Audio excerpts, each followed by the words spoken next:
Good afternoon. To whom it may concern, I'm Colin. You may or may not want to hear what I have to say, but that's okay.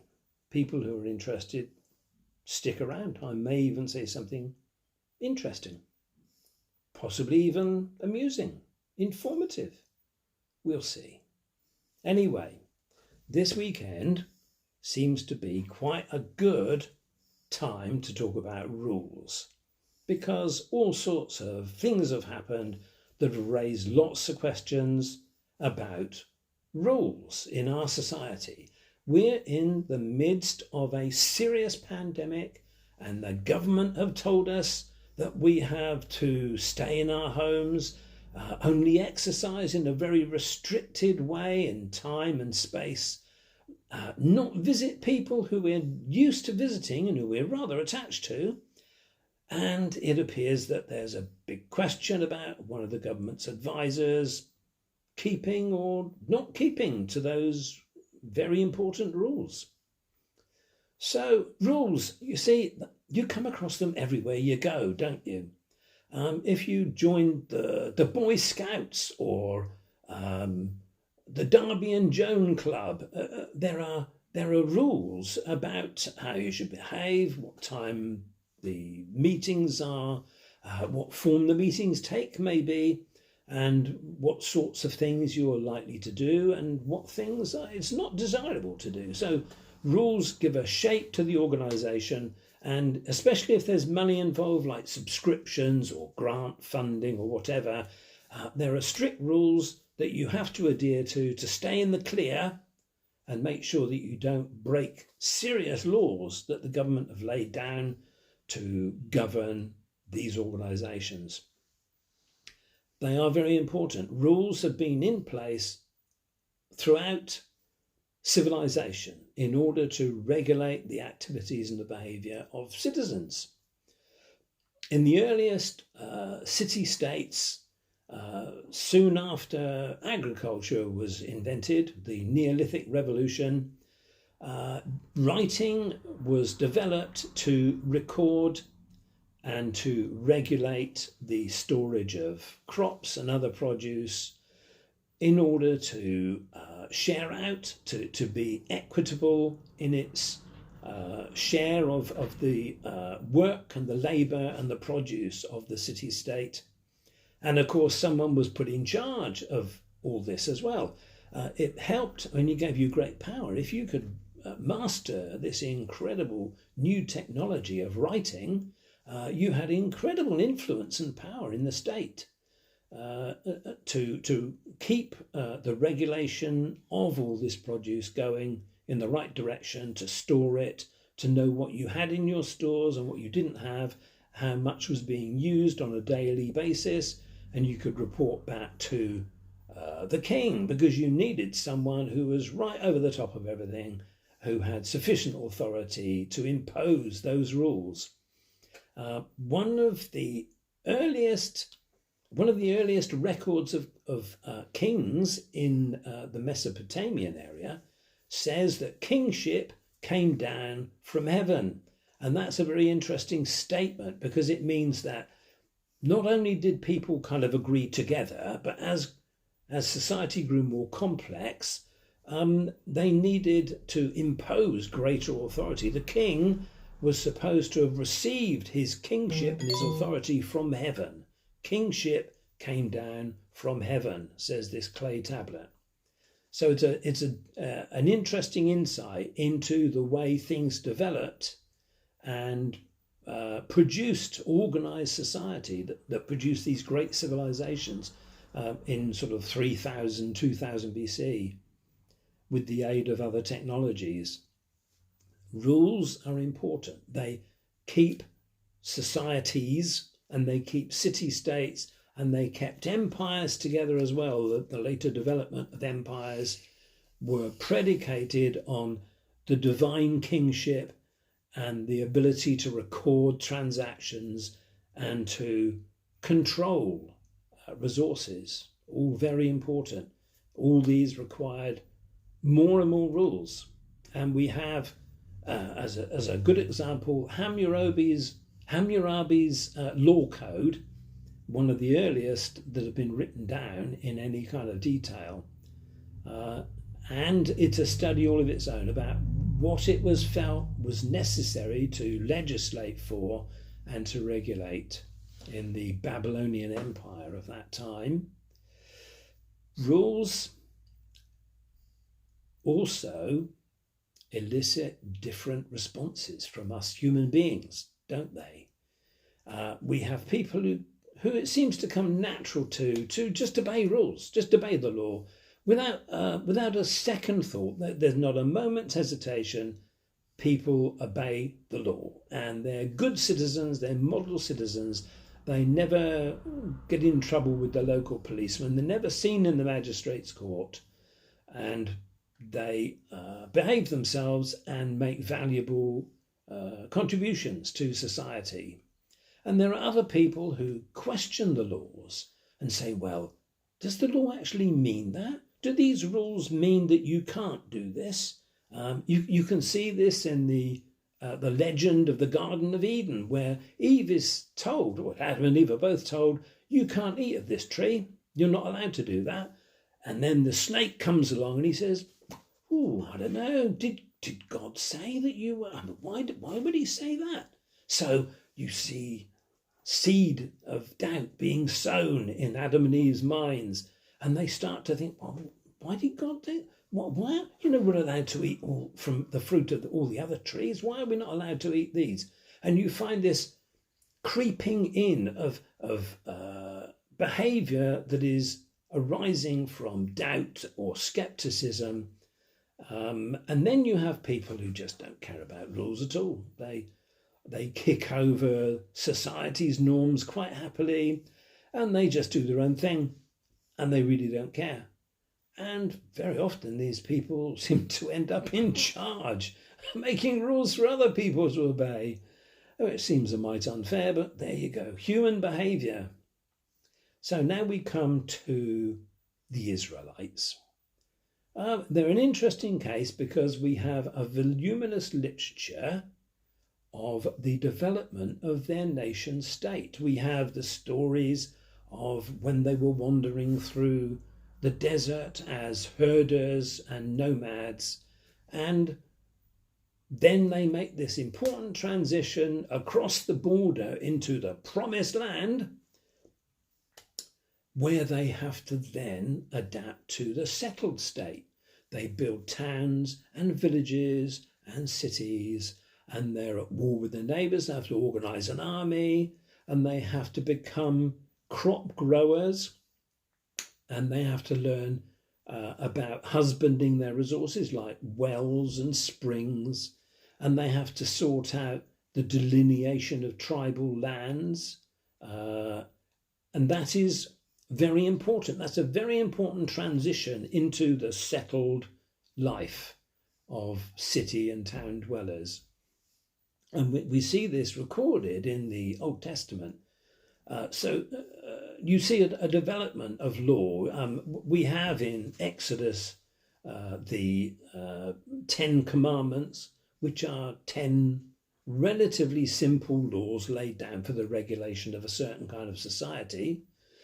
We can imagine Abraham and Lot wandering around the fertile crescent around Haran, and they have to kind of agree between themselves which areas of land they're going to put their flocks on so they don't get all mixed up and their herdsmen and their shepherds don't start arguing amongst themselves about who got there first and who gets which well, and how important it is to keep families' identities separate. So there's no messing about with another man's wife or stealing his ox or his ass or coveting this or that, depriving him of the tools of his livelihood when you've got perfectly good ones of your own. So these are kind of basic rules that were useful at the time. But then you get to a book like Deuteronomy, where the laws become much more elaborate. If you read the book of Deuteronomy, it's quite an eye-opening experience to do that and to realise how elaborate and detailed those early laws were. All rules to regulate a newly settled society, even to the control and treatment of things like skin diseases. This is quite an interesting aspect to Deuteronomy. You're supposed to report to the high priest when you've got a particular rash or scaly skin or some horrible condition that makes you ritually unclean. They didn't understand about bacteria then, obviously, or even fungus that grow on skin. They would have to report to the high priest, and he would tell them what to do. Well, you've got to go and isolate yourself, and you've got to wash your clothes, etc., etc. So all these laws became more developed and more elaborate as time went on. But of course, it doesn't stop there, because the priests had this great way of elaborating ritual law. So the law becomes more and more complicated, and more people have to spend their time learning the intricacies, the ins and outs of all these laws. And it becomes quite an onerous burden. So then you move on through the Bible and you come across the prophets. Now, the prophets are always bemoaning the fact that the children of Israel are not keeping these laws of God. And they're being defeated by the enemy, and they have woes that overwhelm them, and they get into all sorts of trouble because the prophets say they're not obeying the law of God. And this gets them into big trouble. And finally, you get the impression that, well, I don't know, things have gone on for 500 years or so, and they're not getting any better for the nation of Israel. In which by this time was split into two nations, a north and a south, Judah and Israel, which was never supposed to have happened. They were supposed to keep together and form one nation under their God, and prosper and maybe even increase the land area that they occupied. Instead, they're pressed on all sides by enemies, Egypt and Babylon and Assur, and all sorts of other enemies. The Hittites wade in there as well, and the Phoenicians. They're surrounded by enemies and they have no idea what to do. So the prophets, who spend a great deal of time thinking hard about the rules and what they mean to the nation of Israel, they come to a startling conclusion. And that is that maybe there's something else that's missing from this rule-bound society, this outlook that the nation can only prosper if it keeps all of these terribly complicated rules. And they notice that the seasonal round of the sacrifices at the temple and the feasts and the festivals that are supposed to remind the Israelites about their time in Egypt and their escape from captivity, and the debt that they owe to their God, and the reasons why they really must keep these laws, none of this is working, because they're falling flat on their faces, and it's just not happening the way that it should have done. And they come to this conclusion: well, maybe God doesn't require all these sacrifices. And these people who come and say they tithe this and they give that and they have washings, ritual bathings, and they read the law, and there's even a time when they're wearing little bits of written law in boxes on their foreheads in order to remind them that this is God's law and they've really got to do this, otherwise, things are just going to go worse. For some reason, it's not working. And they say, instead of having this law written on your forehead in little boxes, you need the law of God written in your hearts. Now that's interesting. That's a bit of a switch of emphasis now. And they say, well, there might come a time when nobody says to their neighbour, well, you've got to know the Lord, you've got to keep the law. Nobody bothers to instruct their neighbour because they all know. They all know. It's been born and bred into them. They know the law of God. They keep it naturally without somebody behind them reminding them constantly, you shouldn't do this on the Sabbath. And in order to carry out the ritual of sacrifice, these lambs and these rams and these goats have got to be pure and spotless, you see, so too hard. Life's too short. Many people, they drop out of the system. And then Jesus comes along, and the New Testament in the Gospels, they talk about the publicans and the sinners. And these are people who Jesus spent time with. Who are these people? They're the outcasts from decent, moral, religious society. They're the nobodies. They don't even bother with the law.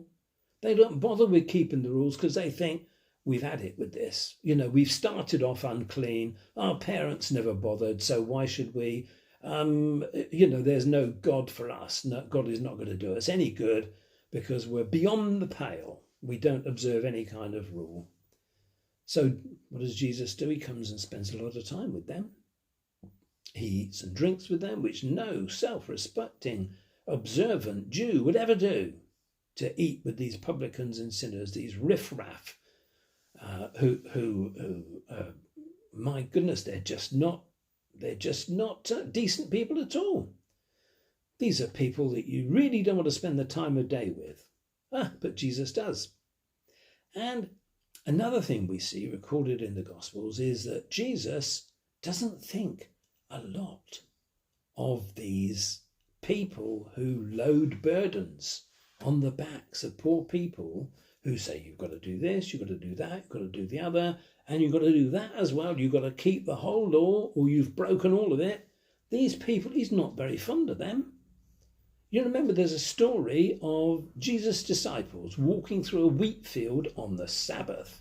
Well, there are 1,000 rules about what you're not supposed to do on the Sabbath.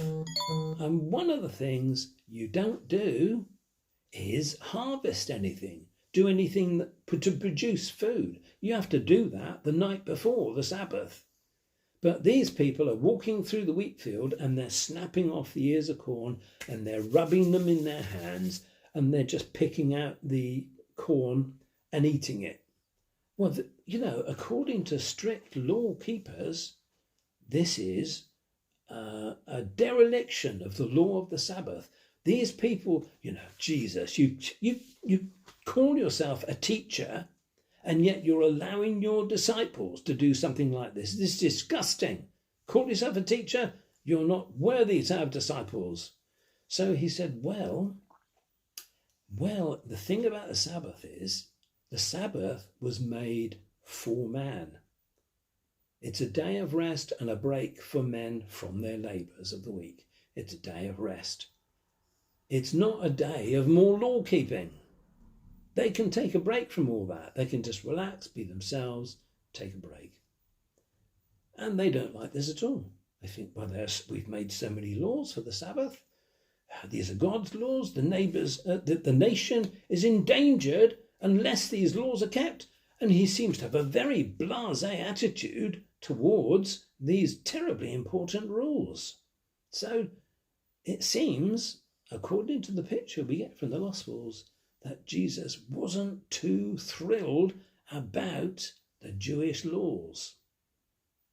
So what do we learn from that?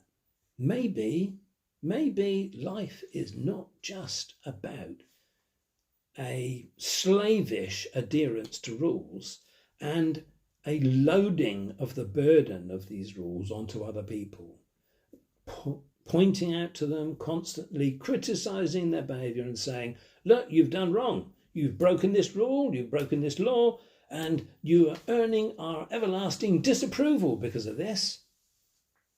He didn't live a life of disapproval except for the people who imposed all those onerous rules and regulations.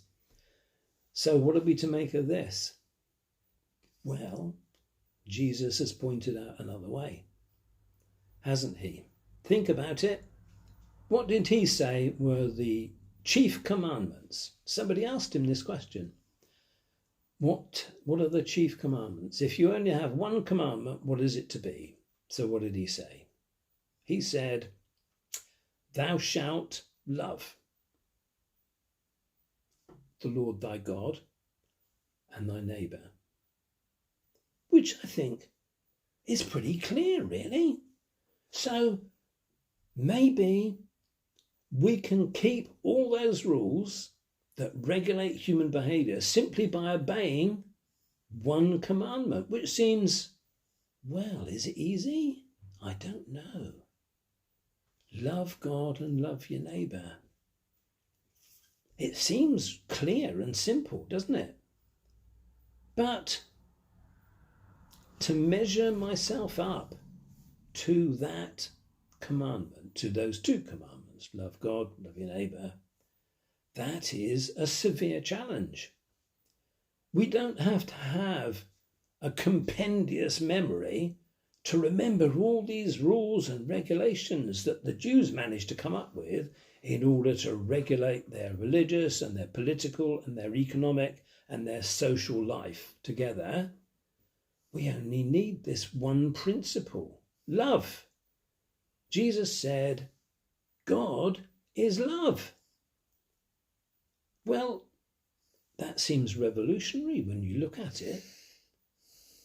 It doesn't mean to say that you can do what you like, although St. Augustine, I think, said, love God and do what you like, to paraphrase him. It doesn't mean you can just do as you like, because love becomes the guiding principle. Instead of remembering the law about this, remembering the law about that, remembering the law about the other, all the exceptions, all the case law that might go with propping up these laws, you don't have to remember any of that. All you have to do is remember to live life according to that law of love. Blindingly simple, but very challenging, because when I apply that law to myself, I see that my motives are tinged with self-interest. And I see that maybe I don't have the right kind of attitude to all people at all times and in all places that enable me to live in that law.